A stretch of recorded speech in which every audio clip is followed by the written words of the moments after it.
Welcome back to your local campus coverage. I'm your host, Rebecca Evans, and you're watching KGSM-TV.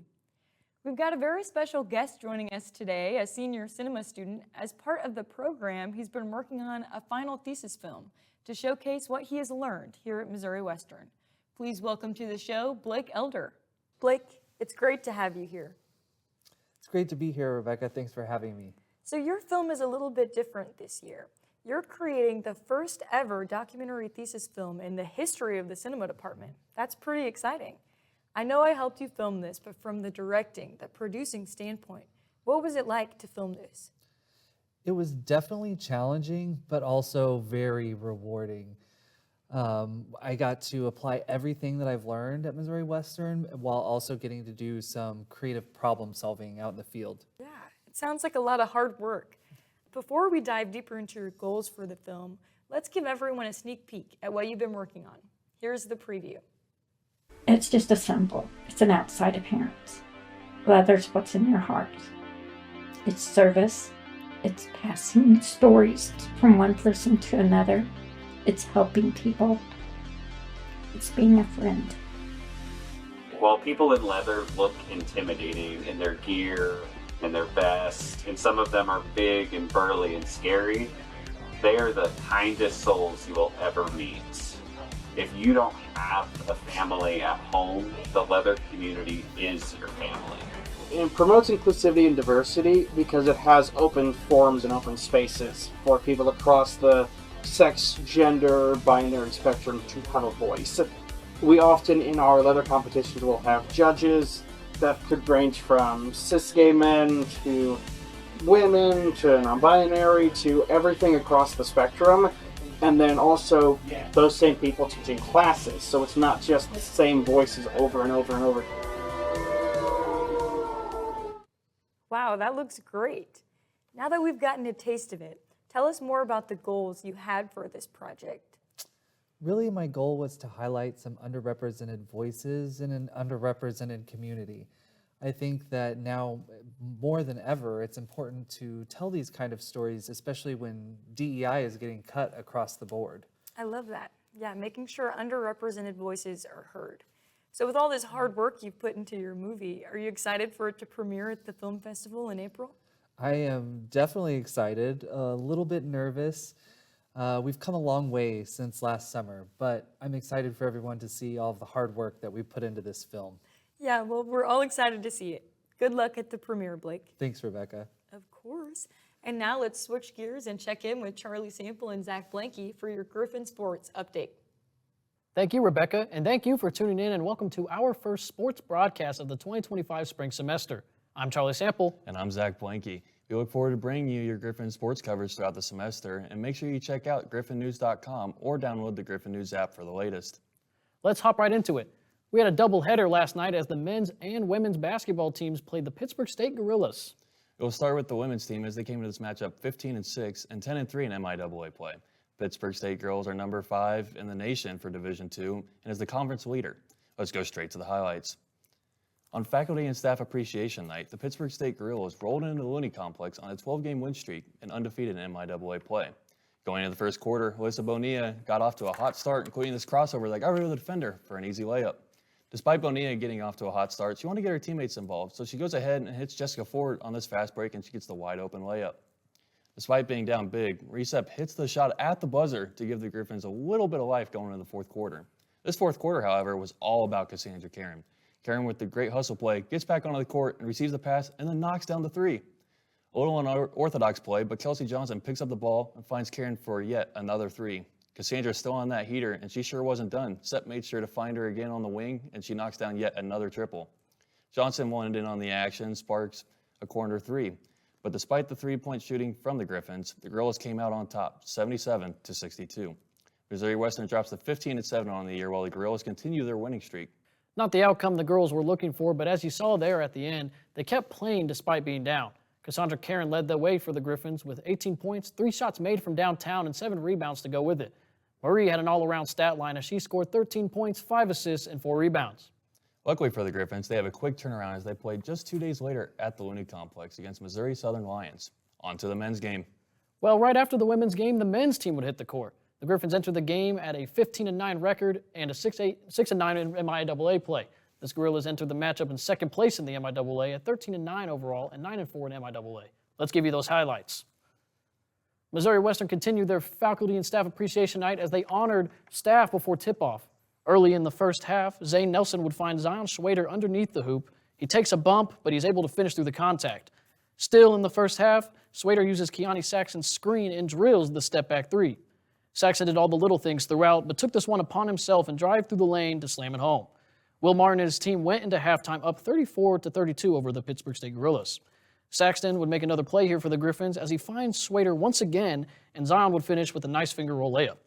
It wasn't enough for the Griffins, though, as the Gorillas took control in the second half and defeat Missouri Western 71-61. Pittsburgh State shot very well from the floor. They shot 47% from the field and shot 47% from the three-point line as well. Just incredible. Schwader led Missouri Western in scoring with 16, followed by Zane Nelson with 13, and then Julius Dixon had 11 to go with it.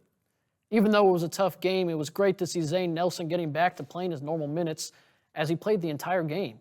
For the Griffins, those are all the highlights we have for this week, but the Missouri Western basketball teams will be on the road for this next week, playing February 20th against Arkansas Fort Smith and Northeastern State on February 22nd. The Griffins softball team will be back in action starting on February 21st as they play in Topeka, Kansas to play in the Washburn tournament. The baseball team will play a 3-game series against the number 4 team in the country in Division II against the Central Missouri Mules. That will start on February 21st and play out through the weekend. That will be right here in St. Joseph, so make sure you go out there and cheer on your Griffins. The Missouri Western tennis team will take the courts on February 21st at the Genesis Health Club against McKendree. That matchup will take place at noon. Lacrosse is getting their season started up as they play 4 straight games at home to start the year. Their next game will be on February 23rd against Colorado State Pueblo. That game will kick off at noon. As we promised, we will be bringing you more coverage on the Griffin esports team this semester. The Varsity Rocket League team will play Northwest on February 17th. On February 18th, the Overwatch II team will play against George Mason University. The next day, there will be 2 games played. Call of Duty Black Ops 6 will play RMU, while Club Valorant plays against BVC Bears Navy. Lastly, our Club Super Smash Bros. Will play Ozark Tech on February 20th to wrap up the week. Well, that is all that we have for sports. Make sure you check out griffinnews.com and our brand new podcast, the Griffin Media Podcast. Thank you for watching. I'm Charlie Sample. And I'm Zach Blanky. Back to you in the studio, Rebecca. Welcome back. A quick reminder to make your advising appointment sooner rather than later. It's always better to get ahead. You'll thank yourself later. Next week, it's Restaurant Week here in St. Joseph. This is the perfect opportunity to explore local restaurants and take advantage of special deals around town. Be sure to check out what businesses have to offer during this exciting event. Coming up next, Riverfront Park to permanently close. We'll be right back after the break.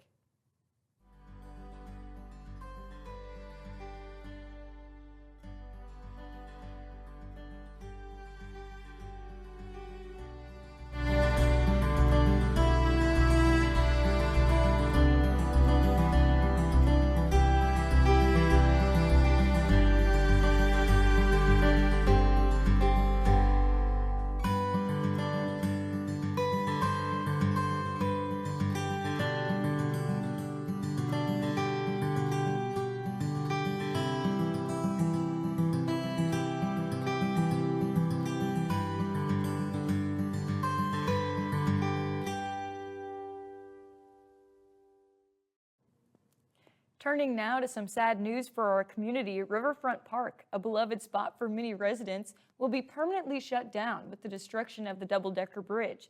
I interviewed Chuck Kemp, St. Joseph Parks Director, to see what the future of the park holds. A significant change to St. Joseph's landscape will permanently close Riverfront Park, a beloved community landmark, as part of the demolition of the double-decker bridge. According to a recently released environmental impact study, the land that currently comprises Riverfront Park is considered to have lacked importance for the area. Despite the park's rich history dating back to the 1980s when it was home to the original riverboat landing, the space will be repurposed for the new at-grade highway. Houston Wyeth Park will remain unaffected by the project, and efforts will be made to preserve the trail system, with the Missouri Department of Transportation working to keep those trails open during construction. In terms of future developments, the federal grant funds provided to St. Joseph Parks must now be used for recreational purposes elsewhere in the city. plans are already underway to relocate Riverfront Park to a new location at the northern end of St. Joseph. The park has continued to experience ongoing vandalism as the absence of a 24-hour on-site presence has left the space vulnerable to damage and misuse.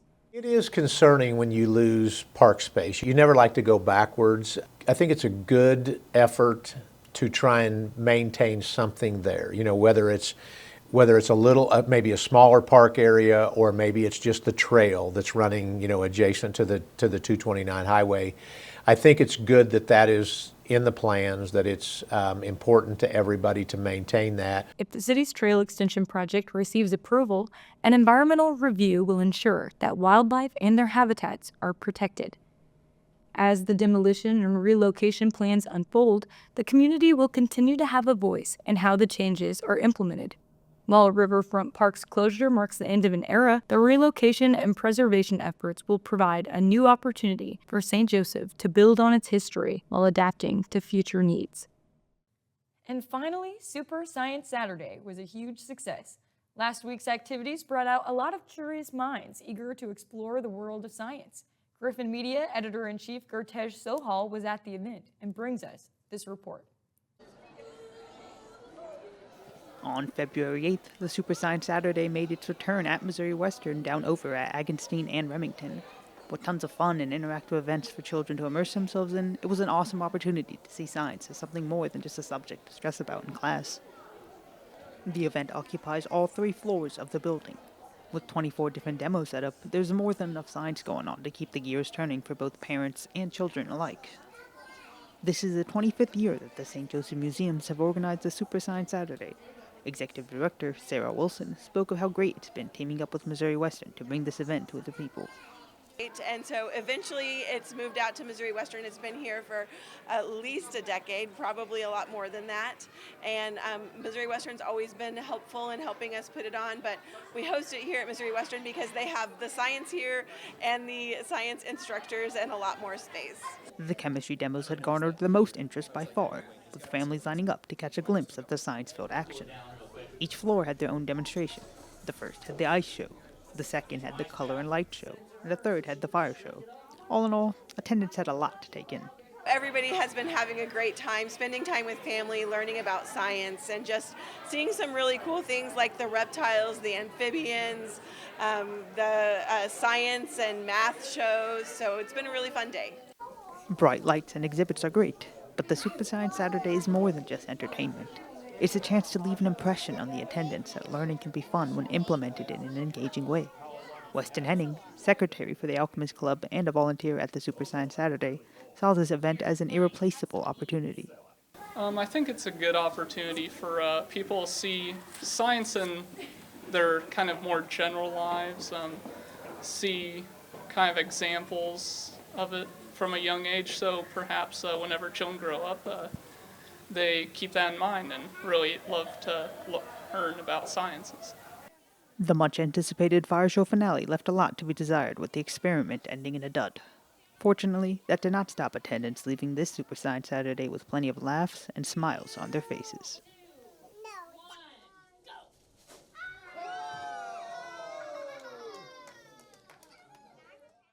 And that's the way it is. My name's Rebecca Evans, and you're watching KGSM-TV.